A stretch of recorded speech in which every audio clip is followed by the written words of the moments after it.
Hello and welcome to Common Sense, a series where we explore the whys and hows of conserving and protecting our collective urban commons like lakes, wetlands, neighborhood parks, community gardens, playgrounds, and much, much more. I am Arvind, working at the Research Center of Azim Premji University. Come join me in this exploration.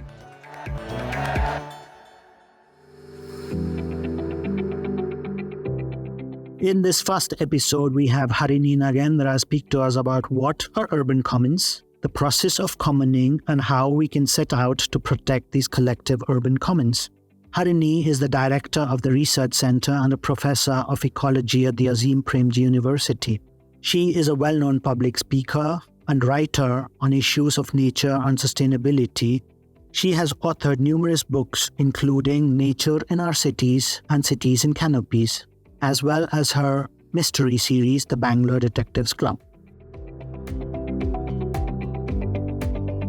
Welcome for this first curtain raiser episode of the podcast series, Harini.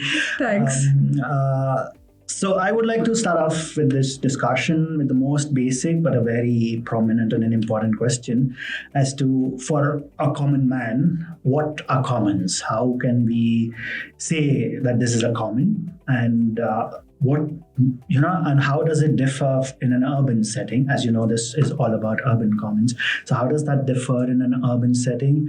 And how can we clearly, because I was talking in one of the presentations and then I was using all these terms and the speaker came and told me that, we do everything what you're saying, but we just don't know the terminology. So these terminologies of commons and urban commons or commoning. Right. So that's not very, people don't use it regularly. Right. So how can we make it more accessible? First of all, I think we use this phrase, right, for the common good. And that's something that is a very common sense, common good, So what we mean is something that we all share amongst us, that is a collective, that we can all bring together, right? So I think commons in that spirit is something that we people as a collective use. And in that sense, you can really separate commons out from two very important opposite ends of the spectrum. One is what is something owned by the government, which is really a public good for public at large. But the government is really the decision maker in that, right? So do you want to have a road here? Do you want to have a lake here? Do you think forest? So that's what we call, public goods in some sense broadly, So that's one end, which government owned or government managed areas. And then there's of course private managed spaces. So commons, I think, to me, is a third pillar in some sense. Like you say, there are three pillars, of government, of policy making. This is really the third pillar of how we treat our any resources, any property that we have, anything that we manage. Is it government? Is it private? Is it commons? And commons means held for communities, held by communities. Okay. Now, if you go into as you know very well, but if you go into the more specific language of the commons, there are three kinds of things we think about. One is, are they common pool resources? Yes. That is, do people collectively use them? And that could be, if you live next to a lake, who all uses the lake? If you are living next to a forest, who all use the forest? Or let's say street is a commons. Who are the people who use that street? So is it a common pool resources? Does it act as a resource as a pooled resource for the people who live around it? The second is, it's a common property regime. That is, who owns as in who takes the decisions about management of that space. Okay, so in both of these contexts, cities play a different role. And the third is the commoning aspect. How do we behave with these resources? Do we want, when we go and use them, when we go and inhabit those spaces, when we look at how we interact with them, is that done as it's me and it's my space and I consume it and I leave? Yeah. Or does the very act of my inhabiting and using that space change the nature of my behavior, so I look at the people around me and I feel part of that community and I form ties to that community and we start working together. So that's a commoning aspect. So common pool resources, does it actually act as a pool resource for the group? Common property regimes, do we take common decisions about its management? And commoning, does it change the way we actually behave and think of ourselves, not as atomized individuals, but as part of collectives? And we've always thought of commons as very rural. Yes. So you'll see a lot of podcasts, videos, everything. Tend to think of India, for instance, when you have court rulings about commons. We've always discussed commons in the spirit of forest resources, irrigation resources, agricultural resources, rural spaces, water resources, essentially all completely from the rural context. And yet our cities are growing. 33% of India already lives in cities. Exactly. If you change our definition of cities, and India has a very peculiar definition of urbanization. Yeah. If we change that definition to a more global definition, we would already be a country that is 45% urban, right? Yes. And these cities are going to grow hugely in the future. We know that we're preparing for a massive influx of people as well as internal growth. They're already stressed. And one of the big aspects of making cities livable is not just roti kapda makan, which is very important, but also making sure that we have a good environment, a healthy environment. Whether it's air pollution, and trees and lakes contribute to air pollution, whether it's heat waves that we're seeing in India, for instance, now, and again having a good environment, having trees and lakes contributes to that. Mental relief, stress relief we saw during COVID times, this really makes a difference. Or things like there are so many urban migrants or urban poor who still forage for the commons or get firewood from there or use these spaces for fishing or grazing. There's so many ways in which commons play a very important role in the heart of the city. We've also seen through our own research, of course, that commons are very important for what we call environmental placemaking. That is, if you're a migrant into a city, you need to feel it's your city. Then you'll contribute to taking care of the city. Exactly. And commons play a very important role in the commoning aspect, like I said, which makes you feel you're part of the city. And the third important part is it's a very, very good way for people in Indian cities where you don't know anyone, especially you don't know anyone, not even in your own apartment complex, for instance, and you don't know anyone unlike you, from a different socioeconomic class, from a different group. So they are very important places for us to get to know people and start working together. Yeah. So I think urban commons are hugely important, but they're extraordinarily threatened. And, but as this is one of the big reasons we've been talking about starting this podcast series, right? To get to know from people who are actually acting on the urban commons, what do they do? And I think we all know the stories of doom and gloom. We want to get some positive stories now. Very true. Right? No, exactly. Yeah. What can people do? That's what they're often asking. Okay, tell me what I can do. So let's talk to people who've done things and find out what they can do. Because even in the rural part, when we're doing our field interviews, right, that's the one thing that people keep asking us is, what can we do and how can you help us get to where we should be. What information can you provide us? Yes. Which brings me to my next, connecting back to what you said, is commons are basically something that are managed by a community, right? So the community. So in terms of these cities and urban spaces, and you were also talking about environmental placemaking. So do you think these commons, because we see that there's a lot of hope stories that are present in the city of Bangalore, if just taking an example of Bangalore. So there are already a lot of hope stories, but we still see that the threats to commons still continue. Right. So why do you think, what are we lacking in that space that we're still not able to get the community together to work towards something for the commons, for their own collective good? So do you see that we're lacking in something, or? Yeah. So there are two aspects I think that are very important there. One is this aspect that we were talking about of the common property regime, and government owns all spaces of nature in India, of course, whether it's a lake or whether it's the ownership of the regime invests with the government. And that is a good thing because of that, private spaces have not taken over many of the few commons that we have left in our city. Yeah. But it's also a double-edged sword in the sense, I think communities are often worried about coming forward because and understandably so, because, let's say you're trying to protect a lake or you're trying to protect a wooded grove. Tomorrow, the government might take over that space and give it for, let's say, a road to pass through. Or for some, wetland that is protected, somehow private developer may be able to, maybe illegally, but capture some space and build something. And so there is this one concern that people have, that I'm going to invest all my time and energy and effort into this. What happens if it's not mine? I can't legally own it. So what recourse does the community have? And so that's one thing that they often face as a challenge. The second is the reality that we're living in cities and everyone's extraordinarily busy, but they're also very unequal environments. And so everybody who wants to use it often doesn't come together for conversations. You will have, for instance, the people in a very classic case, let's say, take a standard lake in Bangalore. The people in the high-end apartments will blame the slum, saying they came and ruined it. Yes. The people in the slums will blame the high-end apartments, saying we were actually the erstwhile village. We are the people taking care of this. And you guys came in, and ever since you came in, this place has been destroyed. Yes. In some sense, as we know, the merit often lies in the story of life. And in fact, the low-income or the informal slum settlements are actually probably in the right of it. Yeah. Most often they're not. But they are the ones who get excluded from the conversation. So because of this inequitous gap, it's very difficult for people to come together often and work together for this lake. Mm-hmm. So you'll have well-meaning people that do one or two things and then they get frustrated because nobody's joining them, people actually working against them, gossip spreads, rumors spread, fears spread. And this entire situation often breaks apart. I think so that is where we are lacking on these two fronts. So that's very important. But another important front is also information. Yes. Me and you, we've had so many discussions. Yes. And one of the reasons for this podcast was also that to provide information accessibly to people. To many people. But so what is your take on, even after 20 years of having lake groups working, for example, in Bangalore, information is still so hard to get by. Yeah. No, I mean, you're absolutely right. So I'm just thinking back on when we started working on Kaikondrili Lake. This is, close to 20 years back.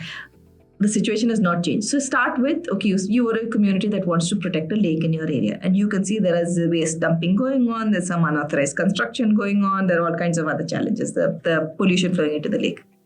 Who is the owner of your lake? It's easy to say the government. Is it the BWSSB? Is it the BBMP? Is it the the municipality? Is it the revenue department? Is it the lake authorities? Is it the Zilla Parishad? Is it the fishing and minor irrigation? One actually doesn't know. I mean, there are cases, for instance, one lake group that I know of very well, where they spent 2.5 years being bounced around from authority to authority till eventually they've landed up at the Lok Ayukta and the judge was extremely annoyed. And he pulled up everybody and quickly found out that it was a panchayat. Oh. And essentially, everybody knew that they were getting pushed around. It is a lake where land is prices are very high, and everybody was colluding with each other to actually try and build a road which would drive up line presses. And they didn't want the road there because there's actually no need for a road. The lake needed to be protected. And so they were being given the runaround at a very crucial time so that the road could get built. So this is one part. There's deliberate obfuscation. But let's say you don't want that. Let's say, people, and there are, of course, very good officers, and we've also worked very well with the BBMP Lakes Division, for instance. So very good officers like that who want to help you. Where do you get the DPR, the detailed project report for your lake restoration?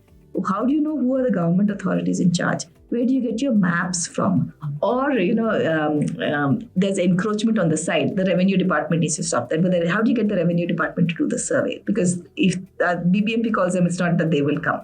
Or let's say you don't have drains, so you have pollution and you want to have the drains built. That's a BWSSB, the sewerage supplies. Yes. How do you get them? Again, they're a completely different department answerable to a different set of people. So how do you actually, this bewildering complexity, how do you know who's the owner of your property? How do you know what else impinges on your property? How do you know what to start with? Where do you get the funds from? Who are you supposed to meet? People are often so well-meaning and so naive about how the government works. Again, this is something very common that you will find someone who's worked in the tech sector who said, I got the emails of all these officers and I've sent them 10 emails and they don't respond. And they don't respond to emails. So you have to tell them something as simple as go to the office and sit there in front of their room. And if you sit there for 5 days, on the 6th day, they'll meet you. And once you build a rapport with them, you've got everything. Yes. But you have to spend those 5 days sitting there. Exactly, right? exactly. And people don't understand that. They've come from, let's say, the US or the UK or Australia, and they think you send an email and it gets fixed. Or they think you do a Facebook rant and it gets fixed. And it doesn't, So, very true. So there are a lot of things, starting with that, but going on to the nitty-gritties. No, to be just to connect this out.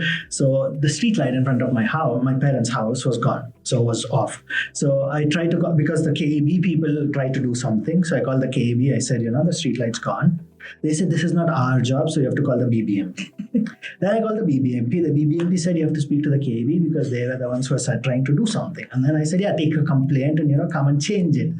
It took them 3 months to just get a street light fixed. So, the information that keeps jumping around from department to department. So, just giving an example that, it's streetlights are also common exactly. pool resources if you look at it that way. Absolutely. But another interesting question that comes to my mind is when we speak of Bangalore and commons, it's usually lakes.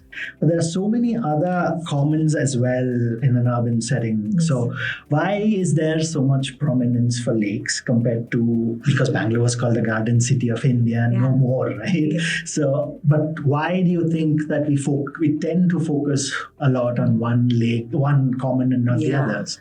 I don't know. For some reason, it's captured the imagination in a way we talk about. Of course, one of the things is that Bangalore's had these very prominent lake groups, and they've come together. There are 3-4 groups that have done an excellent job of lake revival and are very inspirational. So probably one part of it is that. Also, there are so many thousands of people who use these lakes. Right. So, but if you look at, for instance, the parks in Bangalore, they also attract hundreds and thousands of visitors. And we do tend to talk about urban commons in some sense around the parks, not as much as the lakes. But streetlights, as you're saying, streets are such important. We should actually be reclaiming our streets in central Bangalore and saying stop traffic and just make them pedestrian only, at least for some times of the day. Exactly. And there's been successful examples everywhere. Or cycling paths, or rooftop gardening, or so many other kinds of things, things that have nothing to do maybe even with the environment. We're also thinking of only environmental commons, but there are all kinds of commons. True. So, but as a commons researcher and as I was saying, The Nature and the Cities is still my favorite book, not just on Bangalore's history, but also Bangalore's commons. I also know that there are a lot of other research that you do, and another favorite of mine is the Gundu Topus and where are the Gundu Topus? Yeah. So, which are basically secret grounds. So would you like to say something about that and how that relates to the commons? Yeah. So Seema Mundoli, my colleague here at the university, and I have been working on urban commons of varieties so have various others, right? Hita Unnikrishnan, Namrita Sen, so many people that we've been working on. Varieties of things. And one of the things Seema and I realized is that when we work on these commons, often people who live around have very important parts of these stories, and they're also very good ways of reaching out. Stories are really very good ways of reaching out in the commons. So we have 2 publications, of course, that you know of, but others might not know. So one of them is Where Have All Our Gundatops Gone? And Gundatops are these village groves, wooded groves that were around the entire parts of Karnataka, and they still exist in many parts of rural Karnataka, but have almost disappeared from the areas around Bangalore. And they have some sacred elements. They are also tamarind and jackfruit and mango, and which were used for some kind of village uses in terms of resources. And they've really disappeared. So we wrote this little book, which is a nostalgia type story, which our students illustrated so beautifully and made it bilingual, Kannada and English. And what we're really thrilled about now is that 6,400 copies are in rural panchayat libraries across Karnataka. Wow, cool. And along with a little teaching aid for teachers to take the students out. And with the hope that, these can actually form part of Gundatop revival. Similarly, we did this, the question we are often asked is that you should have these parks and green spaces for people to use for recreation. But nobody in the city really forages or depends on them. And we did a very simple set of interviews along with Ranjini Murli, Dhruti Somesh, Rohit Rao, who's all working on this, and looked at people, low-income women who forage actually from these. And just 200 families, they knew close to 100 different wild species that they actually forage and they cook with them. So we have this little book called Chasing Soppu, which we really like the title, which is essentially all these women who are harvesting these greens, which we call Soppu, their recipes, how to identify these plants, how to be very careful because you might pick a poisonous plant that looks very similar, so you have to be really careful, So ask an expert when you're in doubt. Don't just pick this up. But really, this gives us a sense of the diversity that we have around us and the traditional knowledge with these women have. Exactly. So these are the kinds of things we've been doing around the commons. I think what we're trying to do is celebrate not just the high-profile stories of someone who has revived, let's say, 100 lakes, which are important, and need to be, but also these women who are fonts of knowledge or some local village community at the fringe of the city which has been protecting its Gundatop. Exactly. I think we need to do this range of people who are out there and we don't know much about them. Very true, because the more you see there's an alienation of communities from these commons, and Yes. we're losing of these knowledge, especially local knowledge, right? Local knowledge. Local knowledge, and I think that's a wonderful way to start. Maybe we come out with a lot of local knowledge through this podcast to document much more interesting stories like chasing Soppu. I'm still waiting to read the recipes and cook some of it. But let's see, let's hope. Yeah. Okay, so just coming back, what would be your one giveaway message? Not one, what would be your message? More would be better, but what would be your message or messages to those who want to overcome these challenges that we just spoke about, information, getting people to the social capital of getting people together, and how can they overcome these challenges, which of course in the series we'll tend to look at how different groups worked around these challenges, but maybe what is your take on how can these that people can just take it forward on how to overcome these challenges and what can be a way forward for them? I think for me, the ones that I've seen, my personal experience also in commoning, as well as what I've seen with other people, is to sort of find your crew, if I can put it that way. People start, if you start with something very large, it's often overwhelming. And the reality of urban commons is sometimes you might get that huge thing and sometimes you might not get it. But if you find your crowd, your friends, start with that. Who are the like-minded people in your locality who can work with you? And some of the best friends I've made, and some of the best friends that I've seen people make with each other are around these things. It could be solid waste management, it could be composting, it could be paper pickup and maybe donating that, or working with a local government school. Whatever your commons function is, whatever your task is.